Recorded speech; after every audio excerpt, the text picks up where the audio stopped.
Hi coders, welcome back in C Programming Fundamental playlist on my YouTube channel CodeInform। हमने switch statement किया था जिसके अंदर हमने एक ब्रेक स्टेटमेंट की थी, तो उस ब्रेक स्टेटमेंट के साथ आज एक और स्टेटमेंट हम करेंगे जो कि है कंटिन्यू। तो चलिए ब्रेक स्टेटमेंट को सबसे पहले करते हैं। ब्रेक स्टेटमेंट यूज करने के बाद जो हमारे प्रोग्राम्स हैं वो टर्मिनेट होते हैं। टर्मिनेट होने के बाद वो नेक्स्ट ब्लॉक ऑफ कोड के लिए जंप होते हैं। तो चलिए ब्रेक के लिए हम यूज करते हैं एक एग्जांपल। इस एग्जांपल में मैं 5 तक काउंटिंग प्रिंट करूंगा। 5 तक काउंटिंग प्रिंट करने के लिए मैं यूज करूंगा एक वेरिएबल इंट ए। एग्जांपल के लिए मैंने एक वेरिएबल लिया जो कि है ए। यूज करूंगा मैं फॉर लूप का। इसमें मैं अपने ए को इनिशियलाइज करूंगा बाय 1 से, और जो हमारी कंडीशन है उसको मैं छोड़ूंगा नल, और उसके बाद मैं इसको इंक्रीमेंट करूंगा बाय 1 से। कर्ली ब्रेसेस में मैं प्रिंट करूंगा अपने ए की वैल्यू को। इसके बाद मैं यूज करूंगा एक कंडीशन, इफ कंडीशन। अगर हमारा जो ए है वो इक्वल टू 5 होता है तो उस कंडीशन में हम इसको ब्रेक करेंगे। ये प्रोग्राम हमें प्रिंट करके देगा 1 to 5, और वो भी विदाउट कंडीशन। सो कंडीशन में मैंने कुछ दिया नहीं है, इसीलिए मैंने यूज किए हैं खाली 2 सेमीकोलंस। सेव करूंगा। सेव करने के बाद करूंगा इसे रन, और रन करने पे हमें जो हमारा आउटपुट है वो मिल चुका है 1 to 5। हालांकि मैंने कोई भी कंडीशन का यूज़ नहीं किया।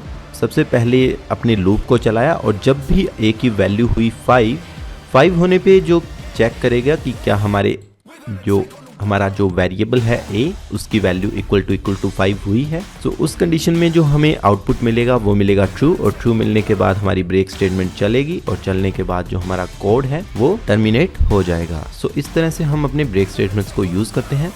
लेट्स सपोज मैं यहाँ पे देता हूँ जो हमारा ए है वो लेस देन इक्वल टू होना चाहिए 10। इस कंडीशन में हमें सेम आउटपुट मिलेगा बिकॉज मैंने अपने जो वेरिएबल है उसको 5 पर आने के बाद टर्मिनेट किया है, ब्रेक किया है।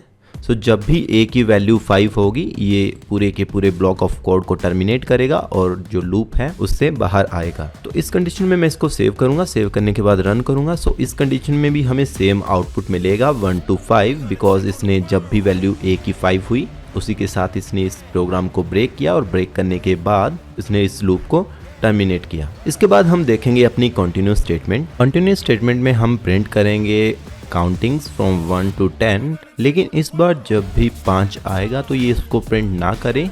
इसके लिए हम यूज करेंगे कंटिन्यू स्टेटमेंट। सो मैं ब्रेक की जगह रिप्लेस करूंगा कंटिन्यू से, और जो हमारा प्रिंट है इसको मैं लाऊंगा नीचे अपने इफ स्टेटमेंट के बाद। अभी इसे करूंगा मैं रन, और रन करने पे हमें रिजल्ट मिलेगा। उसमें हमारा जो 5 है वो अभी प्रिंट नहीं होगा। तो इसमें इसने 5 को किया है स्किप, और 5 के बाद इसने 6 से वापस अपने लूप को स्टार्ट किया, लेकिन 5 को इसने प्रिंट नहीं किया। इस तरह से हम कंटिन्यू स्टेटमेंट्स को यूज कर सकते हैं। जब भी हमें किसी स्पेसिफिक लूप में कोई स्पेसिफिक कंडीशन पे कोई चीज स्किप करनी है तो उसको हम स्किप कर सकते हैं बाय कंटिन्यू स्टेटमेंट।